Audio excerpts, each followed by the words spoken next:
Cae la tarde y en un rincón de la ciudad, en un pequeño jardín, alguien cuenta una historia, reflexiona en voz baja o conversa, paseándose bajo los árboles. Es hora de volver a casa, bajar la velocidad y darle tiempo al tiempo. Christian Warnken nos abre la verja de su jardín para que respiremos aire puro y oxigenemos el espíritu. En Pauta, aquí comienza Desde el Jardín. Una presentación de AFP Habitat, presentes en tu presente, preocupados por tu futuro. Y Grupo Educar, construyendo el futuro de la educación técnico-profesional en Chile. Lo esencial de toda exploración será volver al propio jardín y ver las cosas por primera vez, decía el poeta T.S. Eliot.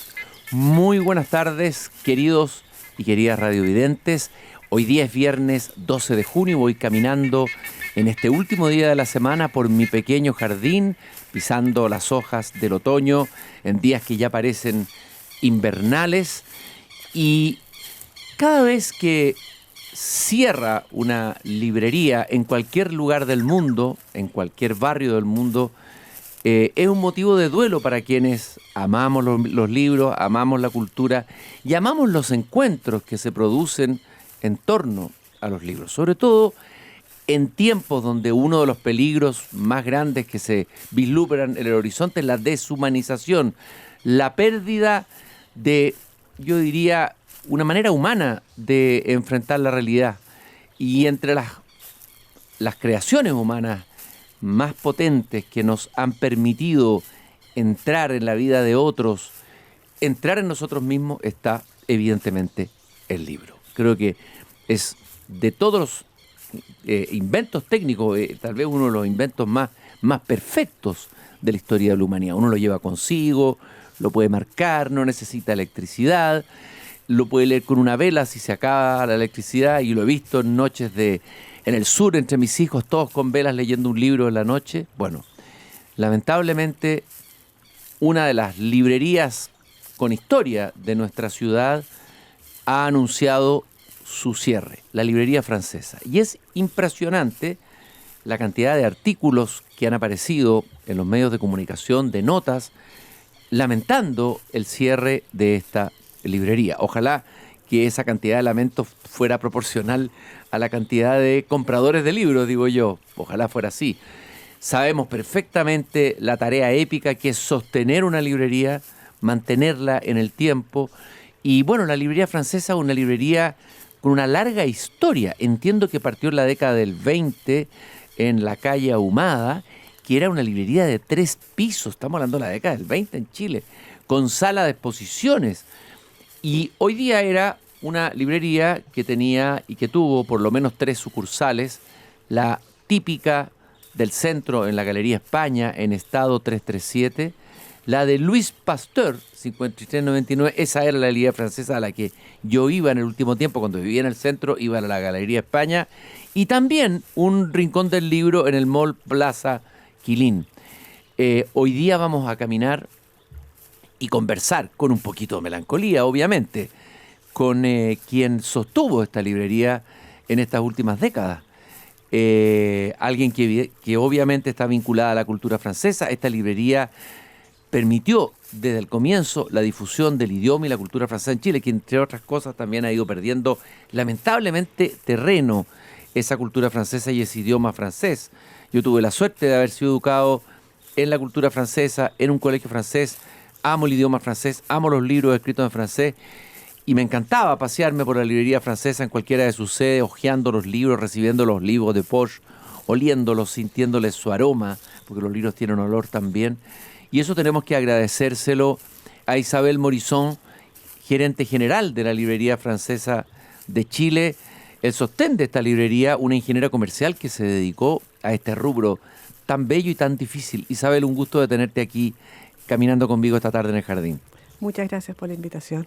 Isabel, lo primero que te quiero preguntar un poco tu historia. ¿Cómo es que una ingeniera comercial entra en el mundo del libro y en el mundo de la librería francesa creada en la década del 20 en Santiago? Sí, en realidad yo soy ingeniera comercial, pero mi padre, francés, Yves Morisson, en algún momento cuando yo estaba saliendo de la universidad, le pidieron que formara parte del directorio de lo que era la librería francesa en esa época, que pertenecía a capitales franceses, 100% franceses, a Hachette, entre otras cosas, la editorial Hachette. Y él entró, y como yo estaba saliendo de la universidad, por esas cosas que uno empieza así como a primer trabajo y todo, partí trabajando con él unos pocos años. Después me casé, me fui, hice mi vida por mi cuenta, y mi padre terminó comprando la librería. Los capitales franceses se fueron yendo de Chile y él terminó comprando de a poco toda la librería. ¿Eso fue más o menos alrededor de qué año? Él terminó de comprarla por completo en el año 2000. Uh-huh. Y en ese momento me dice, oye Isabel, ¿por qué tú que estuviste a los principios, por qué no vuelves? Y yo soy ingeniero comercial, ¿por qué no te haces una pequeña consultoría para ver en qué estado está esto? Para que me eches una manito. Él también era ingeniero comercial. Y desde entonces...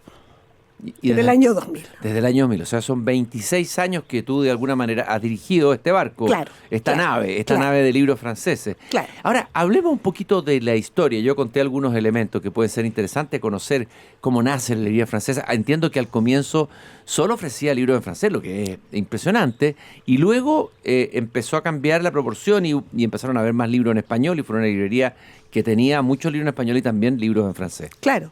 O sea, partió perteneciendo a lo que se llamaba la Casa Francesa al principio, en el 1900. Era el rincón librería de la Casa Francesa.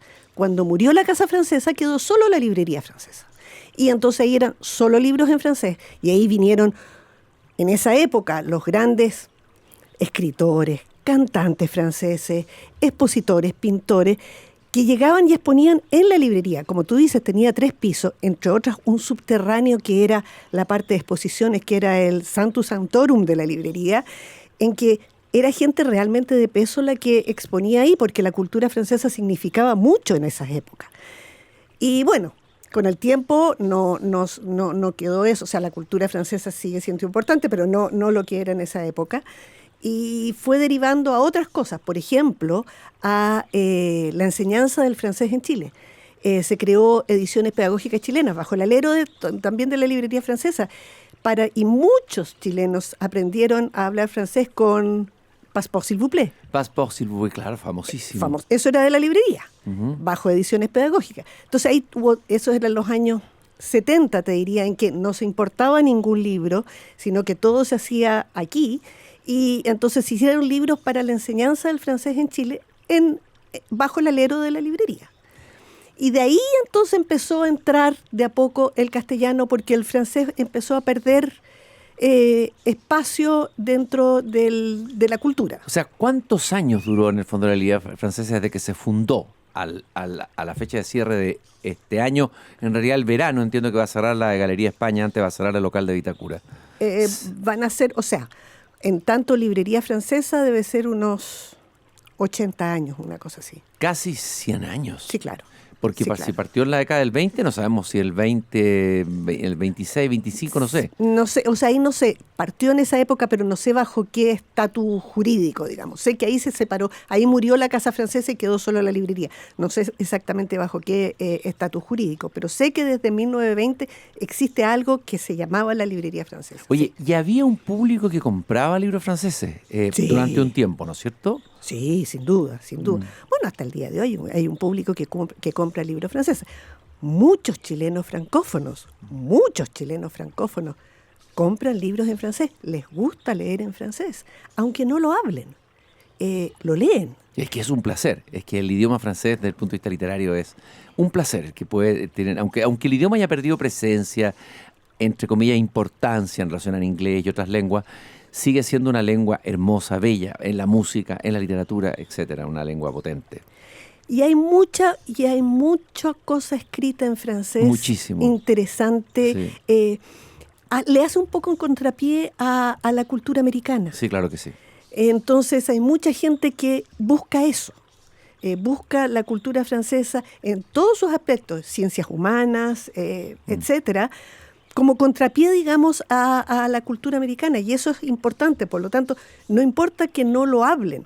lo leen y lo leen apasionadamente y buscan todo lo que se publica en francés. Por eso que es una pérdida no menor el cierre de la librería francesa, por eso que ha suscitado tantos artículos, tantos testimonios de gente que iba, como yo, a comprar libros ahí. Yo reventaba mi tarjeta de crédito ahí en la librería francesa de Vitacura. Está la preciosa librería que estaba en la Galería España. A ver, ¿cuál es la razón de fondo del cierre, de por qué tú decides cerrar esta librería, Isabel? Mira,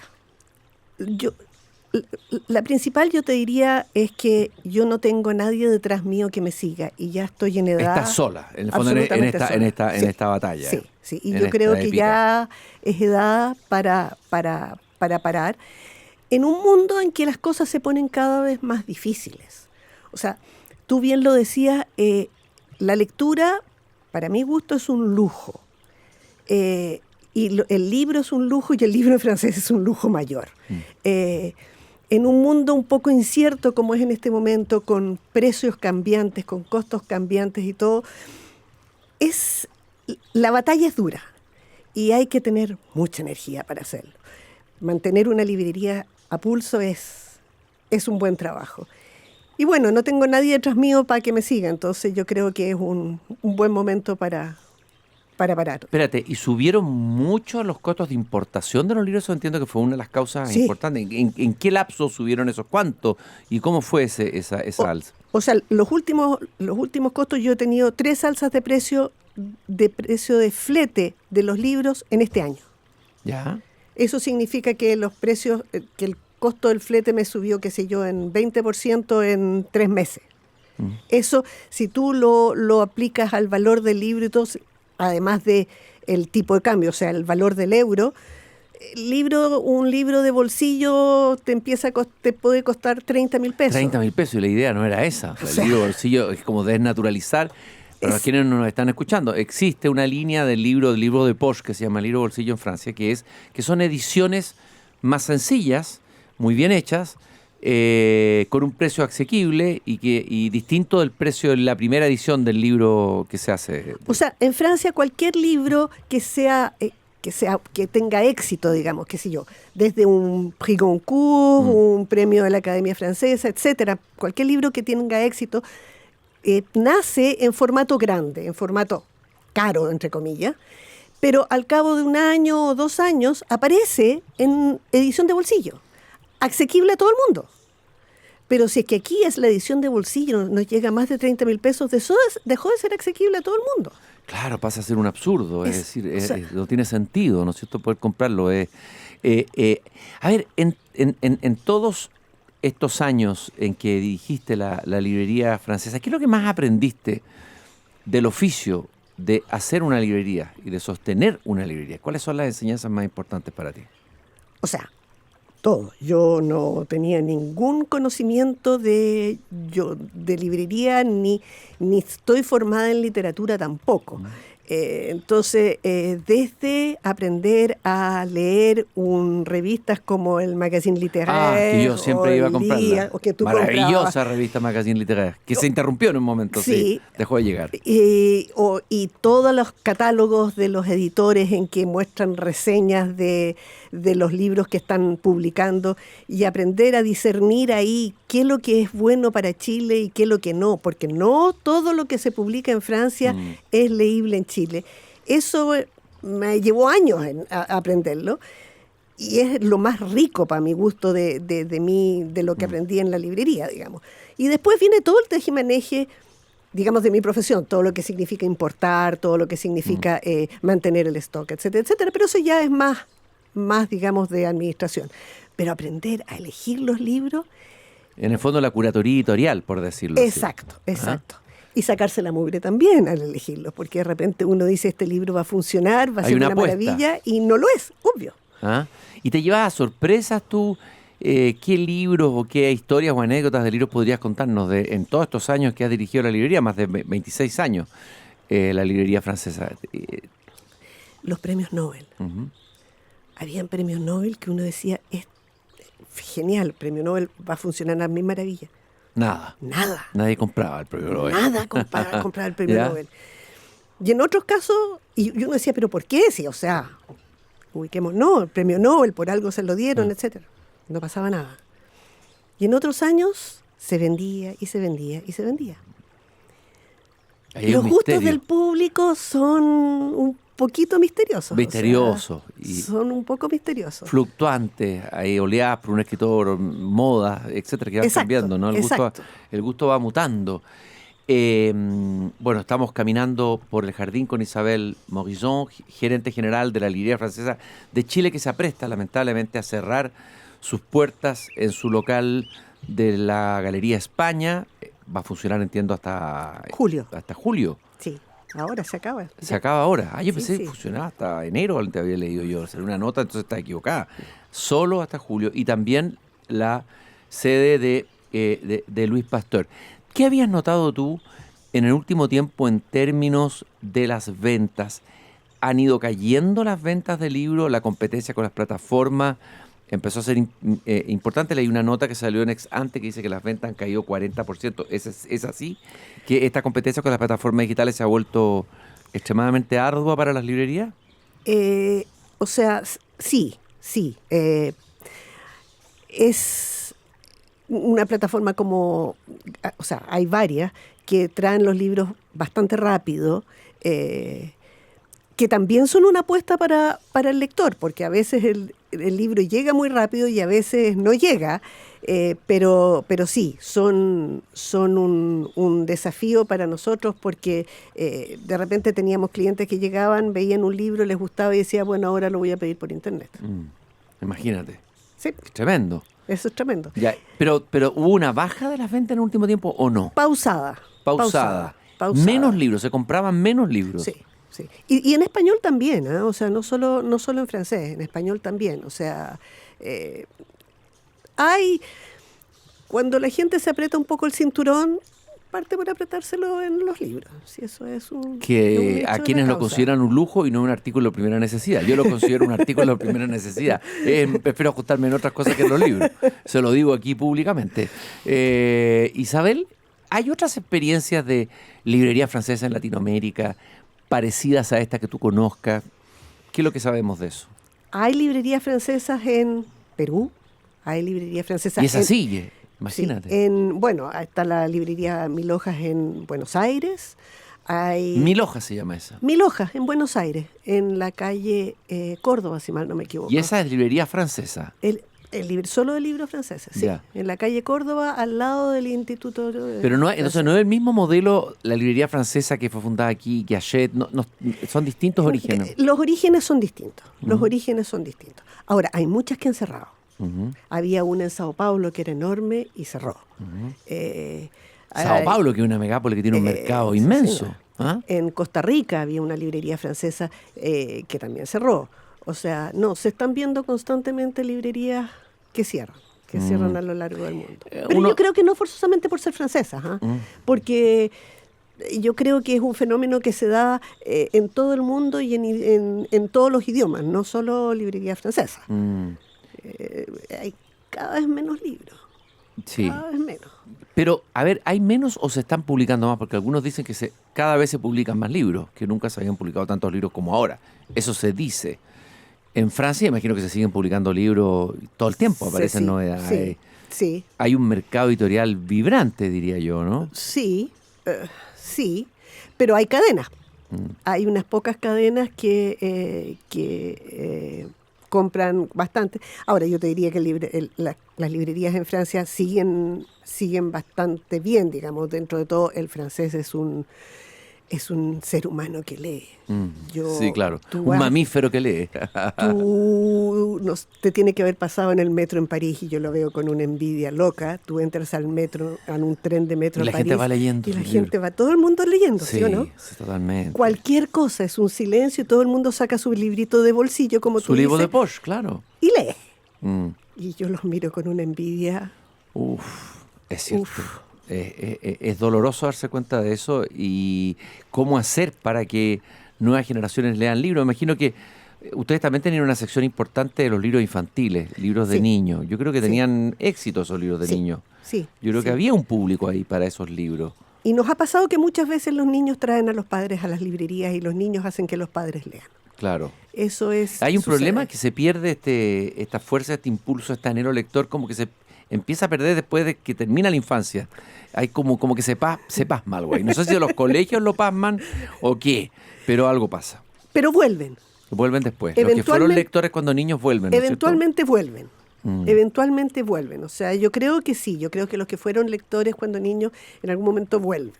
Porque algo les queda. ¿Hay algún recuerdo, uno de los recuerdos que te guardes tú como un tesoro de toda esta historia de 20 y tantos años como librera de la librería francesa? ¿Algún recuerdo que quieras compartir con nosotros? Tal vez, no sé, son cosas muy familiares, pero yo sé que he estado sola en todo esto, pero tengo una familia que no habla francés, porque estudiaron en colegios ingleses, vivimos muchos años en Estados Unidos, así que estudiaron en colegios ingleses, pero estuvieron detrás mío siempre en la librería. Fíjate que los tuve de vendedores, los tuve de bodegueros, Mira, ¿sí? los tuve de ayudándome con la contabilidad, de cualquier cosa. Pero tengo una familia que me apoyó en cuanto a sujetar esa librería, hacer inventario, lo que sea, que para mí es importante. Yo creo que una familia lectora hace que el libro siga. Estoy convencida que, bueno, tú lo tienes en tu familia también. O sea, si hay libros dando vuelta y si es que se respira libro, la cosa sigue. La lectura sigue. Si el libro forma parte de una cotidianeidad, si está ahí sin Correcto. Discurso, está presente en la vida cotidiana, por decirlo así, ¿no? Obvio, eso es, o sea, el libro es nomás, no es necesario exigirlo, el libro está, el libro es un regalo obligado de Navidad, y si ahora yo no regalo un libro, me miran con cara de que esto, algo falló, digamos. Es algo que tiene que estar, y yo creo firmemente que en la medida que eso siga sucediendo, el libro va a seguir funcionando y va a seguir estando en las familias. Oye, Isabel, ¿crees que habría habido otro posible escenario para el libro francés? O era inevitable que ocurriera este cierre, a todas las circunstancias. Que si tú pensaras ahora hacia atrás, ¿qué es lo que habrías hecho, no habrías hecho? No sé, no lo sé. Tal vez teniendo con alguien, un grupo, tal vez con otro empuje, tal vez poniendo a alguien más joven al lado mío que me hubiera ayudado a hacer más cosas, tal vez trabajar más, no lo sé, más digo yo las redes sociales y cosas así, pero no lo tengo claro, no estoy segura, porque no creo que sea un problema, digamos, de esta librería francesa, es un problema bastante más generalizado. Y estás viviendo, me imagino que este duelo lo empezaste a vivir cuando tomaste la decisión. ¿Cómo Sí. ha sido vivir debe ser un duelo, me imagino, porque aquí entregaste una parte de tu vida importante? ¿Cómo has vivido este duelo? ¿Qué te ha parecido esta reacción impresionante que ocurrió en todos los medios, hablando de la librería francesa, los testimonios, etcétera? No me los esperaba, no me los esperaba. Era un duelo que, sí, es cierto, pero fue un duelo muy personal o muy familiar, si tú quieres, que empezó ahora unos 6 meses atrás. Y tratamos de hacer un cierre lo más ordenado posible frente al público, frente a nuestros proveedores, con nuestro mismo personal, o sea, hacer unas cosas bien hechas, y por lo tanto era algo muy interno, muy de nosotros. Y de repente se dio a conocer, o sea, de repente como que explotó y he visto una cantidad de muestras de cariño que no me esperaba, o sea, la cantidad de gente que quiere a la librería francesa y que para quien significa algo. Un señor me decía ayer, oye, tú vas a cerrar y vas a ver, la van a echar de menos, ahí se van a dar cuenta y van a pasar por ahí y se van a dar cuenta que no está y la van a echar de menos. Yo me encontré el otro día, estuve en la librería francesa y me encontré con varias personas que eran clientes y me decían, pero haga algo, usted debiera pensar quién quisiera hacerse cargo de esta librería.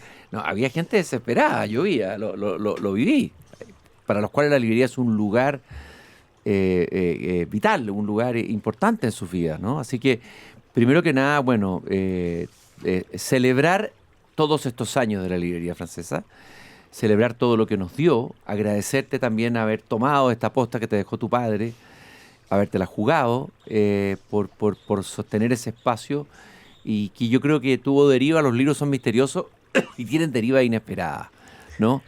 ¿Cuántos libros pueden no haber cambiado la vida de alguien, haber abierto una vocación. No sabemos, cada libro tiene una deriva misteriosa. Yo creo. O sea, y yo creo que más de alguien, o sea, lo lindo era ver de repente entrar a una persona que decía, no sé lo que quiero, y salir con 2, 3 libros con una sonrisa en los labios. Es cierto, es un placer. A veces incluso uno lo compra, no lo lee al tiro, pero ese libro sabe que en algún momento tiene que esperarnos para que nos encontremos con él. Isabel, fue un Sin gusto duda. caminar contigo esta tarde en el jardín. Merci beaucoup por estos 20 y tantos años en que tú dirigiste la librería francesa. Me alegra mucho que haya habido una reacción, que haya conciencia cada vez más de que lo que perdemos cuando perdemos una librería. Muchas gracias, Isabel. Y bueno, que lo que venga sea muy bueno para ti. Muchas gracias. Hasta luego. Y queremos recordarles que en un día como hoy, a propósito de libros, un viernes 12, pero de 1929, nacía Ana Frank, esta niña neerlandesa de origen judío. Ella nació en Alemania, que estuvo 2 años y medio oculta de la persecución nazi, en una casa, en la parte de atrás de una casa, 263 de Prinsengracht, en Ámsterdam. Gran lectora, Ana Frank, y leyó mucho en ese periodo de reclusión y de pérdida de la libertad, y al mismo tiempo sostuvo un diario que es considerado hoy un verdadero monumento literario de la resistencia humana, de cuánto puede ayudar la palabra tal vez para resistir en momentos difíciles como eso que vivió Ana Frank en esos años decisivos. Ella después fallecería en un campo de concentración de Auschwitz. Quiero recordar solamente un fragmento de su diario: me es absolutamente imposible construir cualquier cosa sobre la base de la muerte, la desgracia y la confusión. Veo cómo el mundo se va convirtiendo poco a poco en un desierto. Oigo cada vez más fuerte el trueno que se avecina y que nos matará. Comparto el dolor de millones de personas y, sin embargo, cuando me pongo a mirar el cielo, pienso que todo cambiará, que para bien, que esa crueldad también se acabará, que la paz y la tranquilidad volverán a reinar en el orden mundial, escribía una joven adolescente, Ana Frank. Recordarle que nos acompaña Grupo Educar, construyendo la educación técnico-profesional en Chile, y ahorrar hoy puede marcar una diferencia real mañana con AFP Habitat. Contrata un plan APB y aprovecha al máximo los beneficios tributarios disponibles. Y nos vamos a ir a la pausa escuchando un tema del grupo Queen, un fragmento de la canción que tiene algo que ver con Ana Frank. Tiene que ver con una adolescente que soñaba con vivir, escribir y enamorarse. La letra dice algo así como: no hay tiempo para nosotros, no hay lugar para nosotros. ¿Qué es esto que construye nuestros sueños pero se nos escapa? Recordamos con mucha emoción a esta gran lectora y escritora que fue Ana Frank.